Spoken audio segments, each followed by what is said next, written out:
네, 지금부터 영화 압수수색 내란의 시작 언론 간담회를 시작하겠습니다. 안녕하세요. 저는 오늘 사회를 맡은 뉴스타파의 심인보 기자입니다. 영화 압수수색 내란의 시작 언론 시사에 참석해주신 기자 여러분께 진심으로 감사를 드립니다. 영화 어떠셨습니까? 보시기에. 저도 오늘 처음 봤는데 저는 이제 아주 익히 알고 있는 얘기임에도 불구하고 제 입으로 이런 말씀 드리기 그렇지만 흥미롭게 재밌게 봤습니다. 보신 것처럼 영화 압수수색 내란의 시작은 뉴스타파와 윤석열의 7년 전쟁을 그린 어떻게 보면 사상 최초의 압수수색 르포르타주입니다. 궁금하신 부분들이 많을 텐데요. 그 영화의 김용진 감독 그리고 한상진 봉지욱 기자 배우라고 해야 되나? 이 세 분과 함께 이야기를 나눠보겠습니다. 일단 박수로 좀 맞이해 주십시오.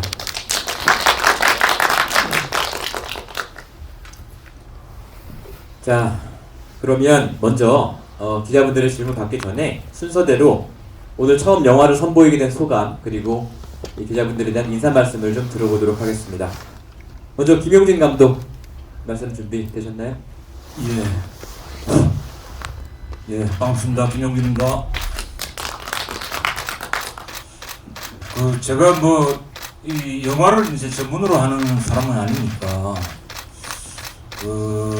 영화 감독이라고 이제 불리는 호칭이 상당히 아직 어색합니다. 저는 이제 기자라고 불리는 게 제일 이제 편하긴 한데 이 영화를 처음부터 이제 영화로 제작해 보겠다고 이제 기획한 건 아니고요.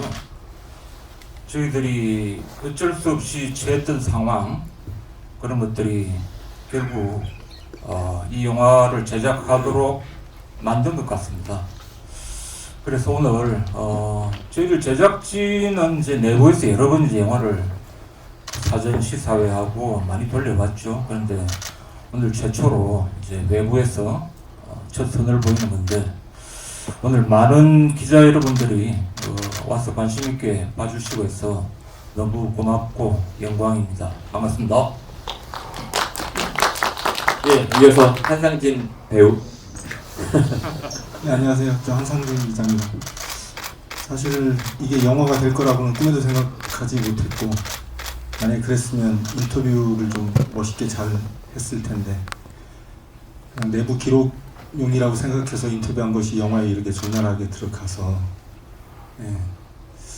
망신살이 좀 뻗쳤는데 어쨌든 이건 사실 영화라기보다도 저희 뉴스타파가 지난 몇 년 동안 윤석열 정부에서 당해왔던, 겪었던, 저희가 극복하려고 노력했었던 언론 현장을 담은 것들입니다. 그래서 이걸 영화라기보다도 왜 언론의 자유가 필요한 것인지 그리고 왜 언론이 우리 사회에서 중요한 역할을 할 수밖에 없고 해야만 되는지에 대해서 한 번쯤 생각할 수 있는 기회가 된다면 그것만으로도 저는 충분히 제가 겪은 이 망신을 극복하고 남겠다. 저는 그런 생각을 하고 있습니다.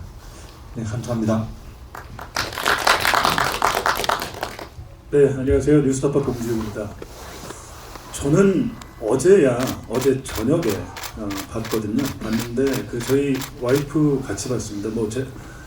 근데 이제 생각보다 와이프한테 물어봤어요. 어땠니? 라고 했더니 와이프가 생각보다 볼만하다 라고 하는데 어제 보다 보니까 저희 두 딸이 사진이 나왔는데 와이프가 저한테 하필이면 저 10,000원짜리 잠옷 입고 있는 사진을 좋냐 라고 뭐라고 하더라고요. 근데 어찌됐든 저희가 책도 내고 영화도 냈는데 참 지금 생각해보면 압수수색 당일과 지금을 생각해보면 이런 날이 올 줄 어떻게 알았겠습니까? 그런데 결과적으로 윤석열, 김건희한테 저는 좀 감사하다는 말씀을 드리고 싶습니다. 덕분에 이렇게 책도 쓰고 영화도 나오고 했는데 김용진 감독이 처음에 영화 만들려고 할 때 저는 믿지 않았거든요. 이게 될까 했는데 제가 보니까 사실은 내레이션 없는 다큐멘터리 만들기 굉장히 힘든데 제가 볼 때 작업한 게 한 2달밖에 안 된 것 같은데 2달 만에 굉장히 잘 만드셨다. 한 3달 됐나요? 네, 하여튼 근데 오늘 이렇게 또 기자분들 와 계시니까 야 뭔가 진짜 영화를 만들었구나 라는 생각이 들고 감사드립니다. 고맙습니다. 예, 뭐 세 분 다 이게 어떻게 영화가 됐지라는 반응이 많은데 뭐 저도 이제 뭐 잠깐 출연하기도 했지만 다시 한번 말씀드리지만 생각보다 정말 볼만하지 않습니다. 뭐 이건 제 생각이고요. 이제 기자분들이 어떻게 생각하시는지 또 어떤 궁금증을 갖고 계시는지 지금부터 기자분들의 질문을 들어보겠습니다. 저는 세 가지 질문이 있는데요. 네. 앞서 말씀을 해주셨지만 김 감독님한테 드리는 말씀입니다. 조금 더 구체적으로 계획을 언제부터 어떻게 하시게 됐는지 궁금하고요. 그리고 제목에도 인용이 됐지만 뉴스타파 압수수색을 12.3 비상계엄의 시작이다라고 보시고 계시잖아요. 그 이유가 뭔지 궁금하고요. 그리고 마지막으로 회원의 밤 행사였나요? 거기에서 대표님께서 이기는 싸움을 하고 싶다라고 말씀을 하셨는데 이번 7년 전쟁의 결말은 어떻게 아직 진행 중이라고 생각을 하거든요. 분명 뭐 대통령이 탄핵당해서 파면당했지만 아직 재판도 남아있고 그래서 요 결과는 어떻게 날 거라고 보시는지 이기는 싸움이 될 거라고 보시는지 궁금합니다. 예, 아니 너무 좋은 질문만 세 개 다 골라서 해주셨는데 기획을 언제부터 했느냐? 근데 이제 이 영화를 만들겠다고 기획을 하진 않았어요. 아까 인사말에 말씀드렸다시피 그냥 저희들이 일상적으로 하는 일이 중요한 일이 있으면 이제 늘 이제 기록하는 게 일이니까 우리가 당한 일, 그다음에 우리가 또 어떻게 거기에서 대응하는 일, 또 우리가 이제 조사받고 재판받고 이런 것들도 일종의 취재를 경험하면서 다녔거든요. 그래서 빠짐없이 이제 기록을 했는데 본격적으로 영화를 한번 만들어 봐야 되겠다는 생각이 든 건 이제 역시 작년 12월 3일 밤이었죠. 그때 그런 상황을 겪고 프롤로그에서도 이제 잠깐 나왔지만 이건 우리가 예전에 당한 그런 것들과 매우 이제 유사하다 이런 느낌이 들었고 우리가 그동안 이제 기록해놨던 것들을 우리 내부에 이제 그냥 아카이브에 잠들게 해서는 안 되겠다 이런 생각이 들었고요. 그래서 이제 영화를 만들겠다고 생각한 건 한 4개월 정도 됐죠. 그리고 본격적으로 이제 구성안을 만들고 한 거는 뭐 도합 한 3개월쯤 된 것 같습니다. 매우 빨리 이제 작업을 진행하기는 했는데 사실은 이제 뭐 2019년부터 계속 이제 기록은 축적돼 왔던 것이죠.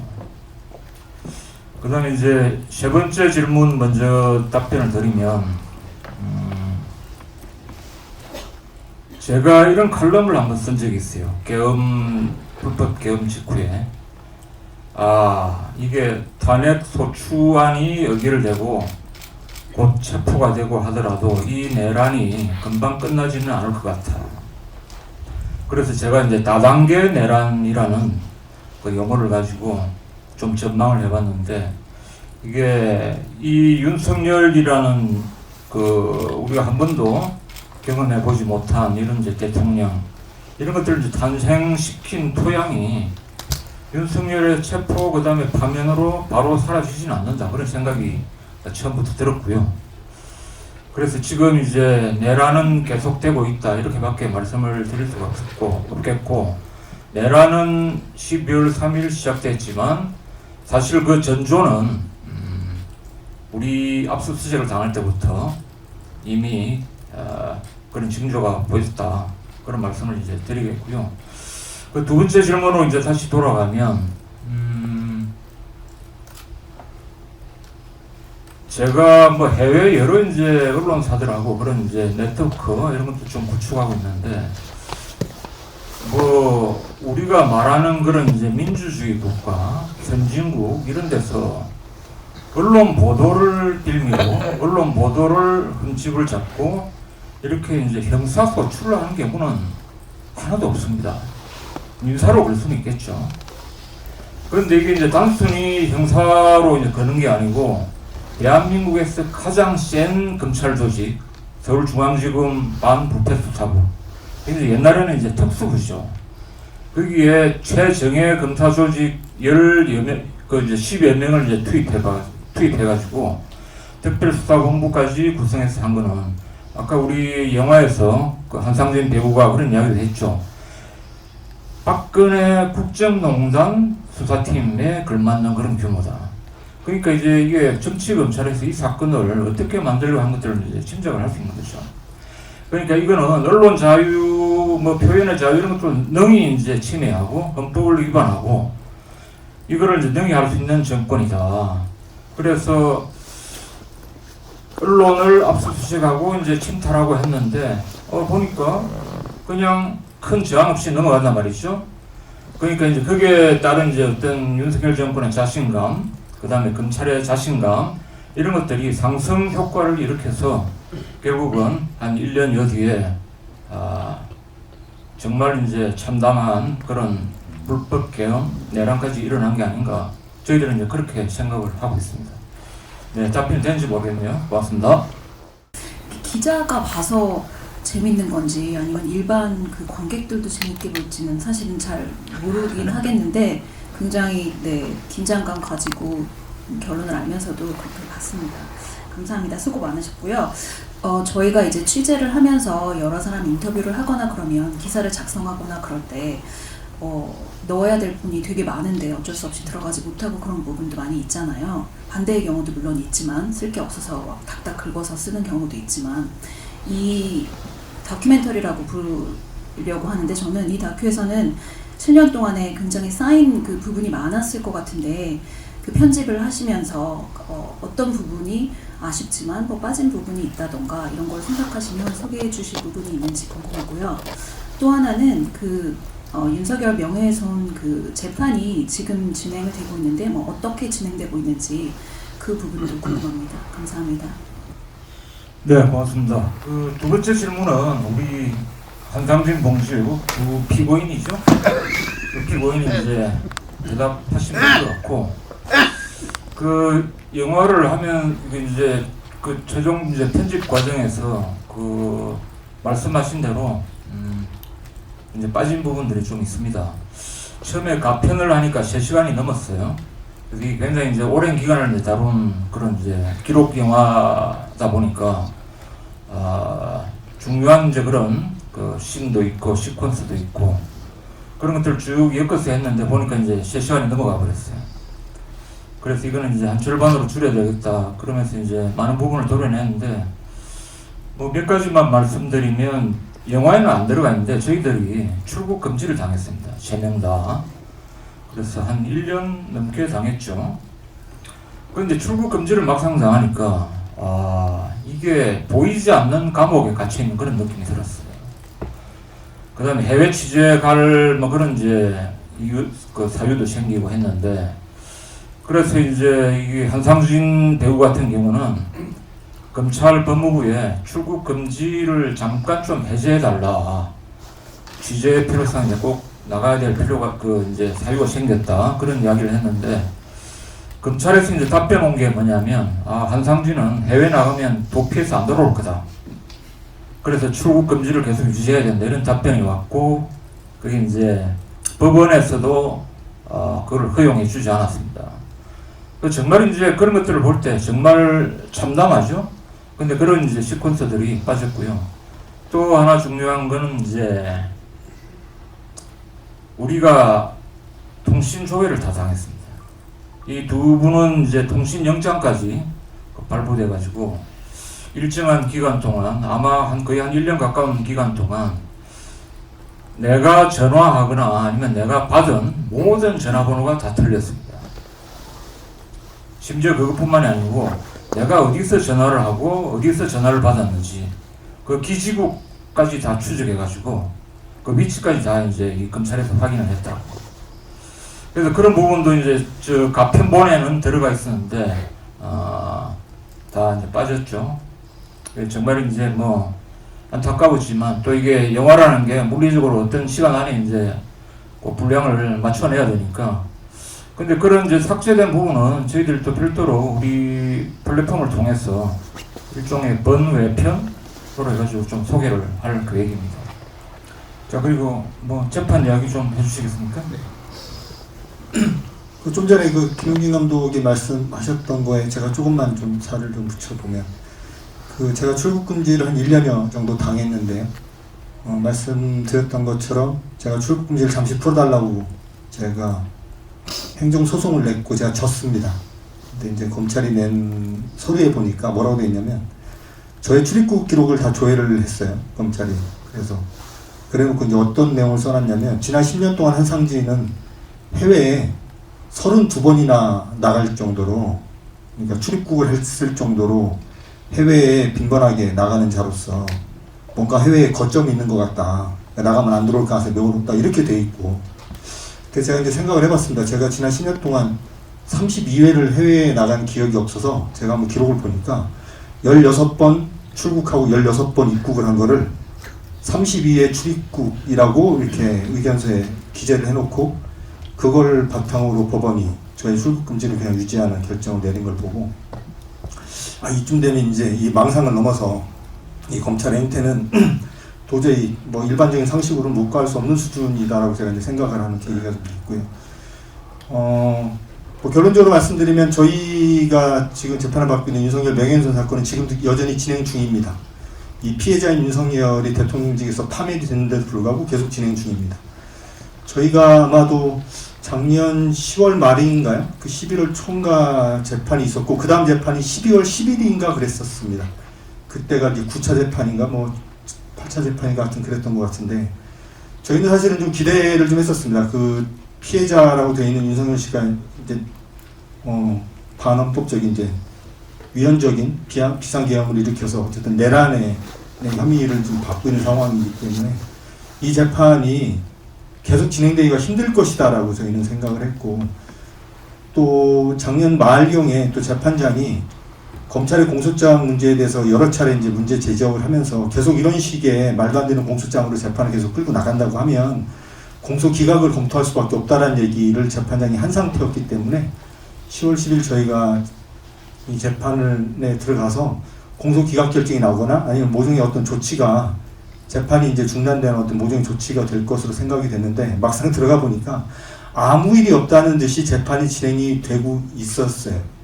그래서 그날 하루 종일 재판을 받으면서 저는 굉장히 좀 비현실적인 느낌을 많이 받았는데, 여전히 그 법정에서는 윤석열이 피해자로 되어 있고요. 저는 윤석열 대통령 윤석열의 명예를 훼손한 이제 피고인으로 되어 있고, 하여튼 그런 게 저는 너무나 좀 생경한 모습, 느낌을 좀 받았고, 어쨌든 지금 재판이 계속 진행되고 있습니다. 그리고 좀 이따 이제 봉지욱 기자가 얘기를 할 텐데, 봉지욱 기자 같은 경우는 이 재판이 이제 막 시작이 좀 됐고요. 그래서 저희는 생각을 합니다. 그 앞으로 뭐 윤석열의 거취와 무관하게 저희와 관련된 재판은 계속될 것입니다. 그리고 이 재판에서 분명히 결정이 날 겁니다. 유죄가 나든 무죄가 나든. 어쨌든 저희는 반드시 무죄를 받아낼 것이고요. 그것으로 그치지 않고 왜 우리가 무죄를 받아낼 수밖에 없는지, 왜 검찰의 수사 그리고 이 재판이 부당한 것인지를 알려나가는 데 어쨌든 저희는 최선을 다하겠습니다. 네, 그 1979년 5월에 전두환 보안사령관이 계엄사령부 조직을 정비를 합니다. 그리고 합동수사본부장을 그때부터 보안사령관이 맡도록 했고, 1979년 10월에 부마항쟁에서 실제로 전두환이 합동수사본부장을 했습니다. 그리고 일종의 부마항쟁에서 본인이 연습을 하고 그 이듬해인 5.18 이후에 또 본인이 이제 또 계속 합수부장을 했었잖아요. 그러니까 저는 기본적으로 저희에 대한 검찰 동원, 수사, 이것에 대해서 처음에 당했을 때는 이런 생각을 못했는데, 나중에 이제 차차 돌이켜 보니까 윤석열이 검찰을 동원해서 언론을 장악한 연습을 한 거구나. 그리고 결론적으로 이게 먹혔구나. 라는 1차 내란 시험을 했다고 생각이 들더라고요. 지금 보면 그게 실제로 저희 언론이 권력과 싸우질 않았습니다. 저희가 수사를 받을 때 검찰발 보도가 굉장히 많았고, 저는 그때 하루에 한 10여 명의 기자가 매일 전화를 해서 검찰이 수사하고 있는 내용에 대해서 이제 저한테 내용을 많이 물었었거든요. 근데 뭐 그때 당시 제가 어떤 말을 해도 검찰의 입장대로 기사가 많이 나왔는데, 결과적으로 그렇게 쭉 흘러가다가 저는 그 유일인 방송통신심의위원장 보도를 또 저희가 했잖아요. 2022년 12월 같습니다. 저는 보도할 때 박근혜 정부 때만 해도 이 정도 보도하면 그 사람은 바로 물러나야 됩니다. 근데 그 사람을 자르기는커녕 연임을 시키는 모습을 보고 이 정부는 정말 폭주하는구나, 권력의 폭주라고 생각을 했습니다. 결과적으로 보면 그랬던 징조들을 우리 언론이 제대로 막지 못했구나, 받아쓰게 하는 그 관행 때문에 이 권력의 폭주를 우리가 막지 못했구나, 그것이 바로 결론적으로는 12.3 내란을 일으켰구나라는 생각이 들었고요. 재판 같은 경우도 본인들이 그렇게 자신이 있었으면 이 두 피고인과 저를 같이 기소를 했어야 되는데, 제가 이제 저의 범죄 혐의는 JTBC 때 했던 보도고, 제가 이 두 분을 본 것은 2022년 10월에 뉴스타파 와서 처음 봤습니다. 근데 마치 우리가 대선 때 김만배의 허위 프레임에 지시를 받고 조직적으로 움직일 것처럼 이렇게 그림을 그려서 들어왔는데, 수사해봐야 되나요? 그렇다 보니까 수사가 1년 가까이 됐고 나중에 기소를 따로 하는 바람에 저는 재판부에서 아예 재재판을 진행을 하지 않더라고요. 그래갖고 최근에 4월 초에 제가 첫 준비 공판을 열렸고 이제 두 번째 준비 공판을 열렸습니다. 그러니까 이런 사실들만 봐도, 근데 더구나 슬픈 것은 그렇게 매일 전화했던 기자들이 최근에 제가 공판 준비 기일 나가니까 아무도 안 왔습니다. 원래는 저희가 나갈 때 카메라들이 준비를 하고 뭐라도 이제 얘기를 들으려고 국기문란 사범이었으니까요. 근데 지금은 그랬던 언론이 저희 재판에 대해서는 아무런 관심을 갖지 않는다. 근데 만약에 제가 이제 좀 생각하는 것은, 정권이 바뀐다면 저는 이 1차 내란 압수수색 이 부분에 대해서 반드시 수사를 해봐야 한다고 봅니다. 제가 뭐 확인해서 보도할 정도는 아니겠지만 이것은 검찰이 스스로 할 수 있는 일이 아닙니다. 대통령실의 지시가 있었고, 당시에 검찰만 움직인 게 아니라 방통위, 방심위, 문체부, 서울시까지 조직적으로 움직였습니다. 결과적으로. 이것은 스스로 할 수 있는 일이 아니라는 게 너무나 명백해졌기 때문에 이 또한 윤석열이 지시했는지 김건희가 지시했는지 반드시 수사로 밝혀내야만 앞으로는 권력이 이렇게 언론을 장악하기 위해서 검찰권을 동원하는 일은 없을 겁니다. 네, 그렇게 생각합니다.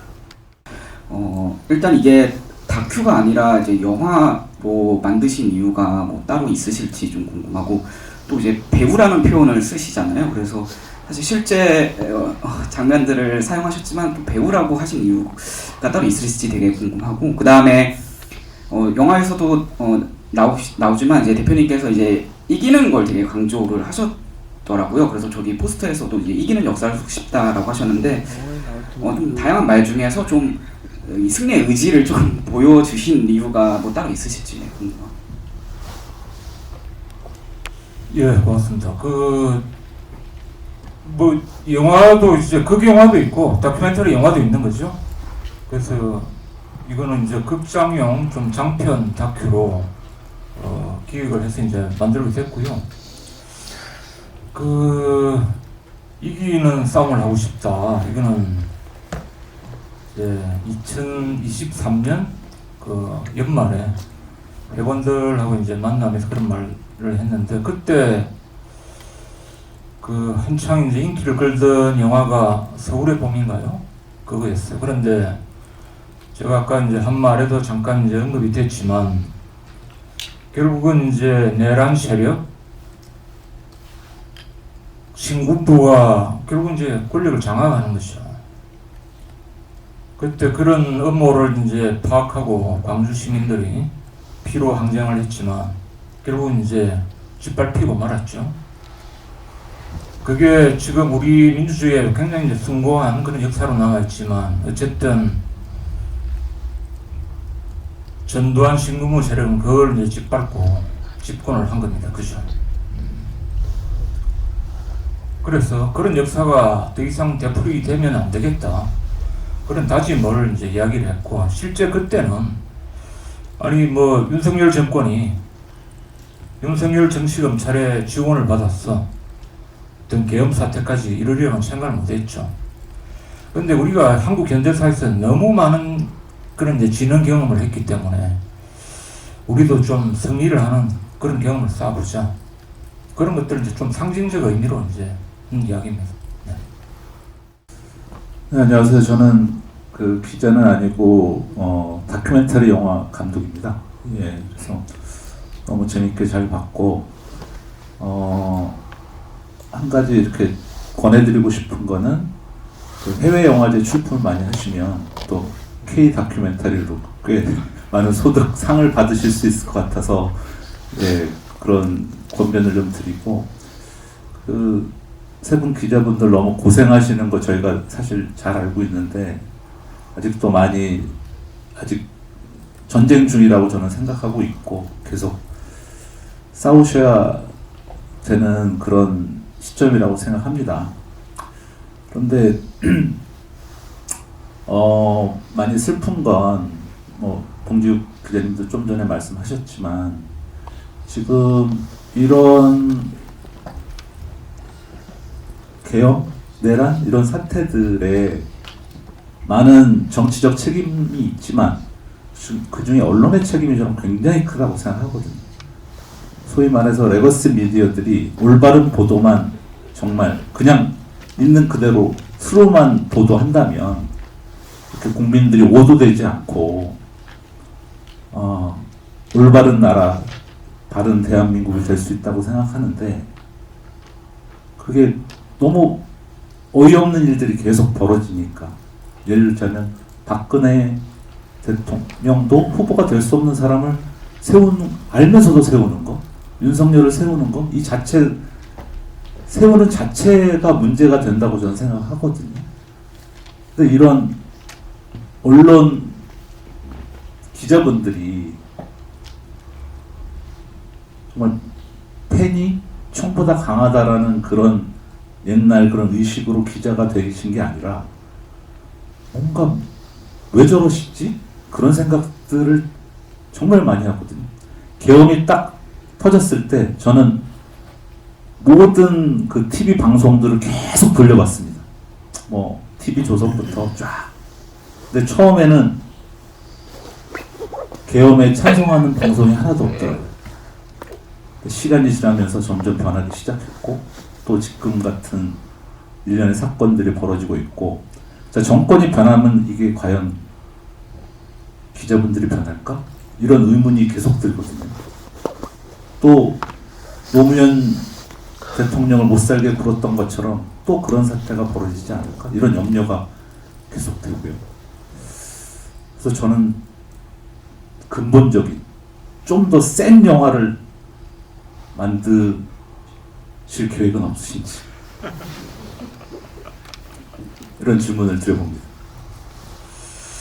예, 그 내란 탄생의 배경에 언론 책임이 매우 크다. 그 말씀 이제 100% 동의하고요. 아마 이제 12월 3일 그 다음날 새벽 이럴 때는 그 생생한 현장을 대한민국 국민이 다 봤고 이거는 뭐 누가 보더라도 말이 안 되는 상황이었기 때문에 그때 보도는 거의 다 일치된 그런 뭐 논조로 나왔을 수밖에 없다고 생각해요. 근데 이게 하루 이틀 지나고 내란 세력이 버티고 이러니까 나름대로 이제 머리를 굴리기 시작한 거죠. 우리 매체는 어떤 논조를 가지고 가는 게 유리할까? 그런 고민 끝에 이제 지금 같은 그런 논조의 이제 양분화 이런 게 되지 않았나 그런 생각이 들고 우리 여기 다 뭐 기자분들이 대부분이겠지만 윤석열 대통령이 대선 후보로 나오면서 대선 때 당선되기 과정까지 그 윤석열에 대한 이제 보도 태도를 보면 정말 기가 막힙니다. 여러분들 한번 회상해 보시면 어디 뭐 순대국밥집에 가서 뭘 서민적인 풍모를 어떻게 하고 뭐 그런 것들이 얼마나 많았습니까? 그 다음에 김건희 전 여사죠. 전 여사를 찬양하는 그런 기사도 너무너무 많았고 근데 이제 아까 영화에도 잠깐 나왔지만 우리가 도이치모터스 사건을 경찰 내부에 이제 내사 보고서를 제보를 받아서 보도를 했을 때 윤석열 당시 이제 대선 후보가 격앙을 했죠. 어떻게 저런 허접한 뭐 인터넷 매체, 마이너 매체 거기서 나온 보도를 메이저 언론이 받아서 뭐 어쩌고저쩌고 사실 그런 이야기를 할 때도 언론이 크게 반응을 하지 않았어요. 그건 이제 한국 언론에 대한 엄청난 모독인데 사실은 이제 이번에 영화를 편집하면서 그런 이제 과거 자료들을 이제 찾아보니까 이 사람은 이미 이때부터 맛이 갔구나 그런 생각이 들었는데 그런 징후가 분명히 나타나고 있음에도 불구하고 우리 언론이 제 역할을 못했던 것이죠. 이거는 대통령 자리는커녕 검사를 해서도 안 되는 사람이다. 그런 것들이 여러 이제 단계에서 걸쳐서 나타났는데 그런 부분을 우리가 놓치고 아니면 눈 감고 지나가 버렸다. 우리 압수수색 전에도 너무 어이없는 일이 바이든 날리면 그런 게 있잖아요. 자, 그 사건이 있음에도 불구하고 대부분의 언론은 거기에 대해서 침묵했죠. 그 말이 안 되는 상황이 벌어졌는데도 오히려 뭐 대통령실 출입 기자들은 거기에 대해서 이제 큰 뭐 어떤 항의나 이런 것들도 없었고, 자 그래서 이제 언론의 책임이 막중한데 좀 전에 이제 말씀하셨다시피 정권이 바뀌면 언론이 바뀔까? 그건 아니라고 봅니다. 언론이 스스로 바뀌어야 된다고 생각하고요. 지금 바뀌어도 과연 이제 우리 수용자들이 저널리즘에 대한 신뢰를 회복할까? 저는 매우 힘들다고 봐요. 그렇지만 그런 노력을 우리 스스로 기울이지 않으면 안 된다. 그렇게 생각하고 그 모두에 말씀해 주신 해외 영화제 출품 그거는 한번 저희들이 한번 준비를 해 보도록 하겠습니다. 가능성이 있어 보입니까? 제가 도와드리겠습니다. 예, 고맙습니다. 저는 뭐 정치부 쪽은 아니라서 영화적 측면에서 봤을 때 그 짧은 기간에 아카이브가 좋아서 그런지 편집이나 다큐멘터리 요소에서 너무 흥미롭게 영화를 봐서 재밌게 봤고요. 그리고 저는 그 봉지욱 기자님이 예전에 한번 이게 언급하신 이야기가 있는데 이게 어쨌든 일반 이제 관객들이 시각으로 봐야 될 영화잖아요. 그 관객들에게 그 이제 압수수색이라는 게 아주 뭐 그때 봉지욱 기자님이 잠시 그게 뭐 먼 나라 얘기가 아니라는 식으로 한번 언급을 하신 걸 제가 들은 적이 있는데 두 분이 이걸 겪었을 어떤 경험을 가지고 일반 관객들에게 이 영화가 어떤 감정으로 다가갔으면 좋을지 그거 말씀해 주시면 감사드리겠습니다. 네, 우리 봉지욱 기자 먼저 예. 질문이 어렵네요. 어려운 질문이 저도 어제 봐서 모르겠습니다만 아무것도 모르시는 분들이 봤을 때 볼만하다. 꽤 길잖아요, 시간이. 그래서 그랬으면 좋겠고 일단 저희 와이프는 견딜 수 있었다라고 얘기를 해서 그렇게 믿고요.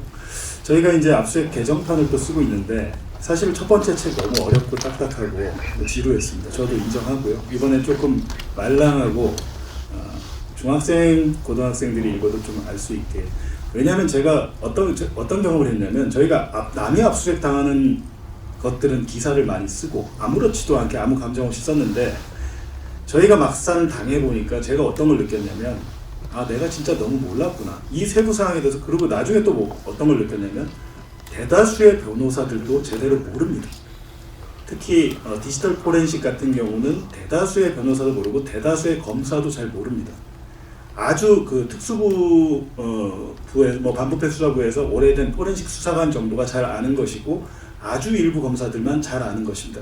그런 검사들은 나중에 퇴직하고 김현장이나 태평양에 가서 공정거래위원회 수사를 받는 대기업이나 이런 데들 변호하죠. 실질적으로 그런 공정위 압수수색을 받고 할 때 이 거대 로펌의 변호사들이 가서 그걸 다 막아내고 이거를 위법 수집 증거라고 해서 법원에서 다 무효를 판결을 받아내더라고요. 근데 우리 국민 99.9%는 그런 로펌을 쓸 돈이 없죠. 그래서 제가 드리고 싶은 말씀은 우리가 압수수색 영장을 제시받았을 때 어떤 생각을 하고 어떻게 대응을 해야 되는지 쟤들이 우리한테 문을 열어주고 달라고 초인종을 누르는데 그렇다면 내가 어떤 행동부터 해야 되지 이런 것들을 제가 당해보니까 난 너무 몰랐구나 하는 생각이 들었고 그래서 제가 책에 이제 좀 급하게 압수수색 대응 매뉴얼 같은 걸 넣었고요. 책을 통해서는 이번에 좀 그 매뉴얼을 대폭 보강을 하려고 합니다. 실전에서 중요하니까. 근데 이제 영화 자체는 뭐 그런 걸 할 수는 없으니까 그냥 제가 제 개인적으로 바라는 것은 이 영화를 보고 사실은 그 윤석열의 그 수많은 시그널들이 있었잖아요. 이 사람이 어떤 사람이다. 제가 보도한 것은 이 사람은 검사 때 굉장히 문제 있던 사람이었다. 그 의혹이 있고 그것들이 검찰 수사 기록에 이미 나와 있다라는 보도를 한 거거든요. 근데 그걸 가지고 역으로 저희 보도가 허위 보도고 니네가 잘못한 거다라고 왔다는 것이죠. 근데 사실 국민들은 대다수의 매체가 이렇게 보도를 하면 그런 거 같네? 얘네가 뭔가 잘못한 거 같네? 허위 보도하는 놈들이네? 이 선입견이 지금도 남아 있습니다. 제가 이제 관객들이 좀 느끼셨으면 하는 점은 어떤 일들이 권력자가 어떤 일을 했을 때 그 일이 다 옳은 일은 아닐 수 있다. 이 정도 그 정도 좀 느끼셨으면 좋겠습니다. 저도 한 예, 마디만. 예. 뭐 기회가 없을 것 같아서 제가 짧게 한 말씀 좀 드리고 싶은데, 저희 지금 3명 기자가 이렇게 나와서 있는데요. 저희가 이제 배우라고 지금 이렇게 돼 있는데, 사실은 저희가 수사와 재판을 받았던 그 윤석열 명예훼손 사건은 저희 3명이 감당하고 끝낸 문제거나 저희 3명을 타겟으로 진행된 사건이라고 저는 그렇게 보지 않습니다. 일단은 비판 언론을, 그러니까 권력을 비판하는 언론에 대한 폭력이라고 저는 생각이 들고요.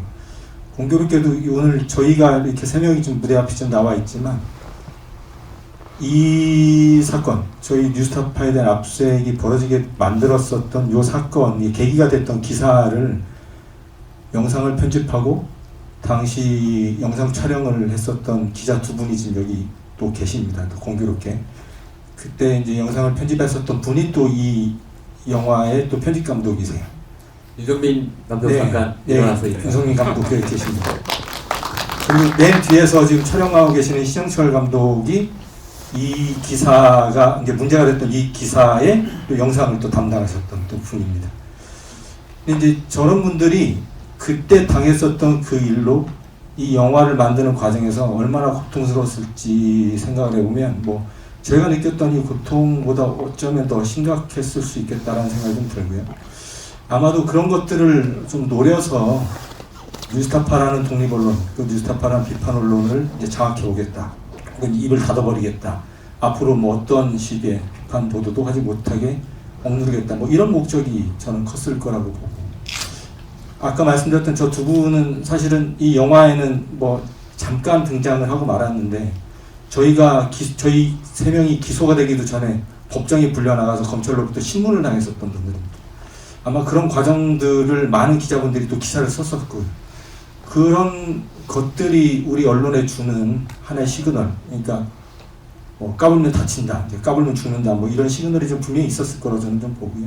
좀 더 나아가면 뭐 여기서 이제 뉴스타파를 떠나서 이제 좀 더 나아가면 아마도 대한민국 언론을 권력자가 마음만 먹으면 언제든지 요리할 수 있고 재단할 수 있고 장악할 수 있고 억압할 수 있고, 내가 원하지 않는 보도는 더 이상 대한민국에서 나오지 않게 만들 수가 있고, 뭐 이런 식의 잘못된 자신감, 그리고 잘못된 권력의식, 이런 것들이 결국에는 발현된 모습이 저희 영화에 담긴 것이다. 저는 그렇게 보고 있습니다. 그래서 아까도 제가 잠깐 말씀드렸지만 이 영화는 뭐 진보 보수 이런 문제가 아니고요. 그냥 우리 사회에, 우리가 지금 살고 있는 2025년 이 대한민국 이 사회에 언론이라는 것이 무엇을 해야 되는 조직이고 기관인지, 그리고 우리 사회에서 언론이 어떤 역할을 해야 우리 사회가 좀이라도 한 발이라도 나아갈 수 있는지에 대해서 한 번쯤 같이 고민해 볼 수 있는 그런 기회가 됐으면 좋겠다. 그래서 그런 생각으로 봐주신다면 앞에 있는 저희 3명보다도 좀 더 큰 그림을 영화에서 발견할 수 있지 않겠나. 뭐 그런 생각을 좀 해봅니다. 그래서 말씀을 드릴 기회가 없는 것 같아서 말씀드렸습니다. 예. 하신님의 그 해명할 기회가 또 없을 것 같아서 왜 이렇게 눈물을 많이 보이셨는지 이 부분 또 해명을 하고 가시죠. 저는 한 번 울었는데요. 사실은 제가 검찰 수사를 받고 아마 얼마 안 있었을 겁니다. 영화에도 아마 등장을 했던 것 같은데, 이렇게 뺏긴 휴대폰을 포렌식을 하고 그 과정이 저한테 이제 너무나 이제 고통스러웠고, 그 인터뷰를 하다 보니까 이제 그때 기억이 갑자기 떠오르는데, 막 이렇게 막 슬프거나 이런 게 아니고요. 너무 화가 나가지고, 가끔씩 사람이 이거 화가 나고 또 눈물 날 때가 있잖아요. 막 너무 억울하고. 정확히 말하면 억울한 게 아니라, 반드시 이 싸움 문제가 잘 끝내야 되겠다라는 무슨 뭐 각오 같은 걸 뭐 하다 보니까 울게 됐는데, 사실은 저는 이렇게 영화에 쓸 거라고 예상을 했다면 뭐 저런 모습은 안 보였을 것 같은데, 어쨌든 그래도 많은 분들이 저렇게 울어서 그나마 영화적으로는 도움이 됐다라고 말씀을 해주시니까 그냥 거기에 위안을 좀 삼으려고 합니다. 예, 됐고요. 자, 그러면 마지막으로 저희 김용진 감독 짧게 인사 말씀 하시고 그 다음에 저희 포토타임 가지도록 하겠습니다. 예, 우리 한상진 배우가 왜 울었는지에 대해서 해명을 했는데, 사실 이제 그 장면이 없으면 영화를 안 만들었을 것 같아요. 그죠? 그게 있으니까 우리가 한번 넣어봤다 이거고, 이게 뭐 전반적으로 좀 심각한 이야기들을 주로 한 것 같은데, 사실 이제 이 다큐 영화를 만들면서 특별한 메시지는 그 표면적으로 드러나지 않게 좀 의도적으로 많이 했습니다. 그런데 이게 이제 굉장히 재미있게 흥미롭게 이 영화를 보면서 자연스럽게 이런 검찰, 그 다음에 이런 언론 시스템을 두고 우리 사회가 한 발짝도 앞으로 나가기 좀 힘들겠다, 이런 것들을 관객 여러분들이 그냥 좀 자연스럽게 체득하면 좋지 않을까, 그런 생각은 가지고 있고요. 오늘 이제 기자 여러분들 많이 오셨으니까 어떤 뭐 무거운 메시지 이런 것보다 영화가 정말 재밌더라, 그런 이야기를 좀 해주시면 어떨까, 감히 한번 말씀을 드려보고요. 또 하나만 더 말씀드리면 4월 초에 우리가 이제 9차 공판을 받으러 갔는데 그 며칠 전에 검찰이 재판부에 의견서를 냈어요. 그래서 이제 16번째 의견서인데 우리는 뭐 의뢰 내는 이제 검찰이 그런 내용이겠거니 생각을 했는데 막상 이제 내용을 받아보니까 이게 그게 아니에요. 지금 뉴스타파가 제작하고 있는 압수수색에 대한 우려 등, 이게 제목입니다. 그 다음에 요지는 재판부께서 이 영화의 상영을 제지해 주시기 바랍니다. 이걸 막아달라는 거죠. 아니 이제 그렇다면 그냥 떳떳하게 상영금지 가처분 신청을 내든지. 그런데 뒤로 뭐 의견서를 하면서 그게 뭡니까 도대체. 그래서 저희들은 이제 한번 생각을 해봤죠. 검찰이 우리를 그동안 굉장히 많이 탄압했지만 이 영화를 뭔가 좀 도와주고 싶은 생각이 있지 않느냐, 그런 생각마저 들 정도로 딱히 뭐 우리가 내세울 만한 이슈가 없잖아요. 근데 이게 이제 개봉 직전에 검찰이 이렇게 알게 모르게 도와주더라, 이런 생각도 들었고, 또 네이버 영화 페이지에 이게 저는 그런 기능이 있는지 몰랐는데 뭐 보고 싶어요와 글쎄요 이걸 누르게 되어 있더라고요. 근데 어느 날 보니까 글쎄요가 엄청나게 많이 들어와 있는 거예요. 이거 뭐지 해가지고 한번 알아봤는데 이 이제 소위 애국 보수 뭐 단톡방에 지금 좌파 뉴스타파가 좌파 영화를 만드는데 우리 윤석열 대통령님을 까고 있는 영화더라. 거기 가가지고 하트는 절대 누르지 마시고 글쎄요를 집중적으로 누르자, 그런 것들이 막 퍼지고 있는 거예요. 자, 그래서 어쨌든 이 막판에 이제 검찰과 극우 보수 세력들로부터 이런 관심을 받고 있으니까 상당히 기쁘다, 그런 말씀을 드리고, 어쨌든 재밌는 영화다, 그런 부분을 좀 알려주시면 정말 고맙겠습니다. 오늘 귀한 시간 내주셔서 너무 고맙습니다. 고맙습니다. 예, 잠깐 장례 정리를 하고요. 포토타임을 가지겠습니다. 감독님과 출연자분들 간격 잘 맞춰서 서주세요.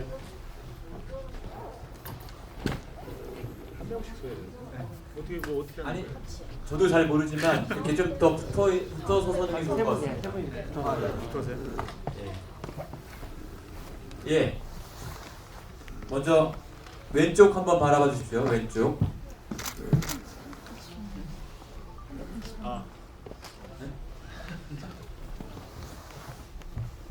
네, 왼쪽이요. 그 다음에 정면 바라봐 주십시오.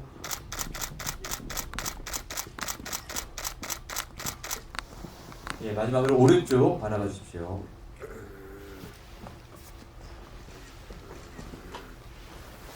예, 한번 파이팅. 예, 파이팅 포즈 한번 취해주십시오. 하나, 둘, 셋, 파이팅. 예, 좋습니다. 예, 이것으로 영화 압수수색에 대한 언론 간담회를 모두 마치겠습니다. 감사합니다. 참석해주신 분들 감사드립니다. 조사받기 참 좋은 날씨입니다, 그죠?